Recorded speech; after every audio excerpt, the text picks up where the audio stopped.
تو اللہ کہتا ہے اس کتاب کے ذریعے جو لوگ یہ تلاش کر رہے ہیں کہ ہمارا رب ہم سے راضی ہو جائے، ان کو اللہ تعالیٰ پھر رستے دکھاتا ہے، اور وہ رستے سیدھے دارالسلام جنت تک پہنچتے ہیں، جہاں سوکھی سوکھ ہے۔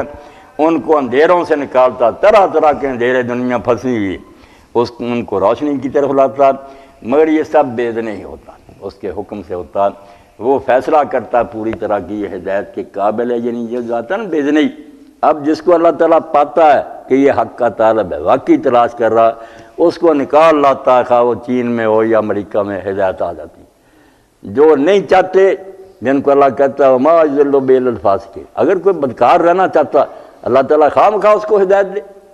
نولی ما تولی، پہل انسان کی طرف سے ہوتی ہے، اس کے دماغ میں کیا ہے؟ اگر ہدایت چاہتا ہے تو فرمایا یہدی الیہ من اناب، جو رغبت رکھتے ہیں، شوق، ہم ان کو راستے دکھا دیتے ہیں۔ والذین جاہدوا فینا لنہدینہم سبلنا، جو کوشش کرتے ہیں کہ حق کو ڈھونڈیں، ہم ضرور بضرور ان کو راستہ دکھائیں گے۔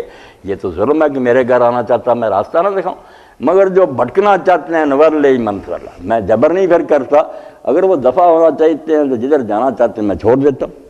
تو اپنے اذن سے، اپنی سینکشن اور اجازت سے وہ ہدایت دیتا۔ وَيَهْدِي إِلَيْهِمْ يَهْدِي مِلَىٰ صِرَاطٍ مُسْتَقِيمٍ، اور ان کو برسیدی راہ کی رہنمائی کرتا رہتا۔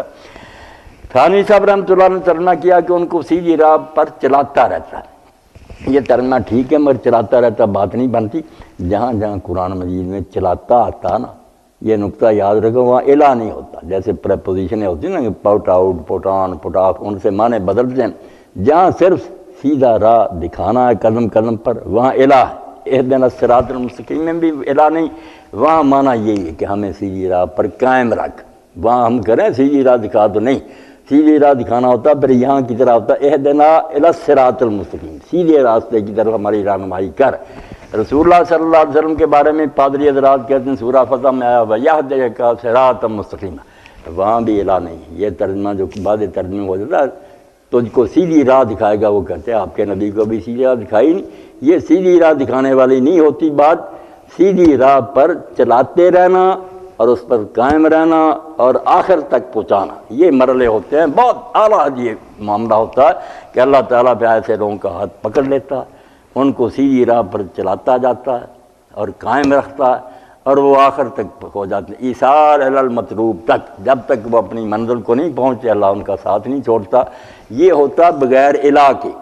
اس لیے جب اہدنا الصراط المستقیم، یہ نہ کہو کہ ہمیں سیدھی راہ دکھا، وہ کہتے ہیں عمر گزر گئی یار تم ابھی مانگی رہے ہو کہ سیدھی راہ، یہ دیانت کہتا تھا نہیں، سیدھی راہ پر سب طرح ہمیں قائم رکھ۔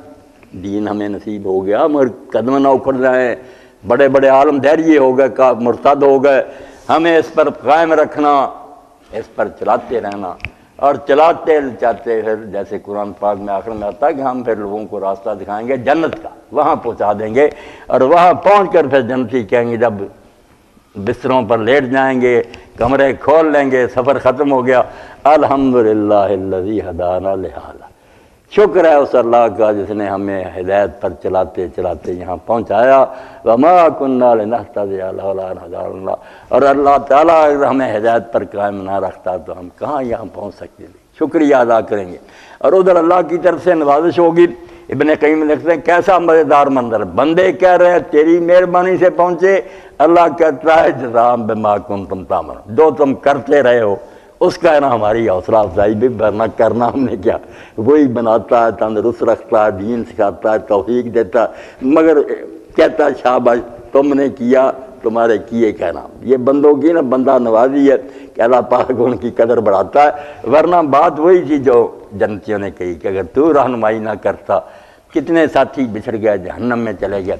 اور قرآن پاک میں آتا ہے اتنے فاصلوں کے باوجود، جیسے یہاں چیزیں نکل آئی ہیں ان سے ہم دیکھتے سمجھنے کے لیے کہتے ہیں، ورنہ شاید وہاں آنکھیں اتنی تیز ہو جائیں کہ لاکھوں میل دور کی جنت میں بیٹھے ہوں گے، تو ایک کی یاد آ جائے گی، ایک ساتھی ہوتا تھا یار ہمارا، تو کہیں گے دیکھنا، نظر دوڑائیں گے دوزخ کے درمیان ہوگا، تو وہ ساتھی اس سے کہے گا یار اگر تیری باتوں پر ہم چل پڑتے کہ مر جانا اس کے بعد کچھ نہیں ہونا تو کیا حشر ہوتا ہمارا، تیرے ساتھ ہی آگ میں ہو گئے، شکر ہے ہم نے تیری باتیں نہ مانی۔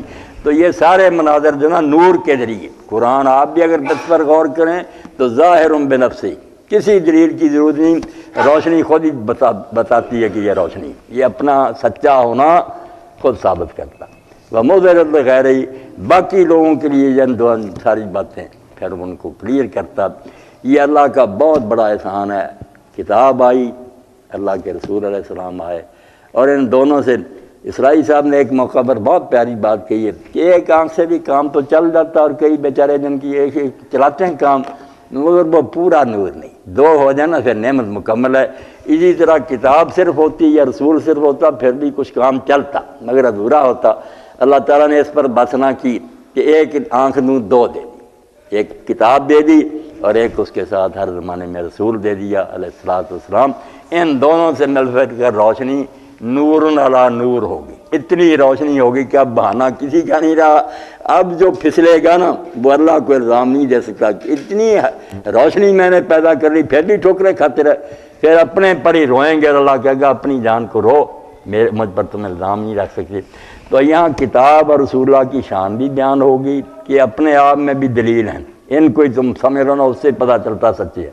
دوسرے لوگوں کو بھی یہ روشنی دے رہے ہیں، کون روشنی سے فائدہ اٹھائیں گے؟ جن کے اندر یہ شوق ہوگا کہ رب کو راضی کر کے مرنا۔ جاؤ گے کہاں؟ سلامتی کے گھر میں۔ دوسرا نفع، جتنی گمراہیاں دے رہے ہیں ان سے جان چھوٹ جائے گی، روشنی نصیب ہوگی، اور سیدھی راہ پر اللہ پھر چلاتا رہے گا، وہ ساتھ دے گا، ہر وقت مدد کرے گا، مگر اس کے لیے ہمیں اپنے محتاج ہونے کی وجہ سے دعا کرتے رہنا چاہیے۔ جو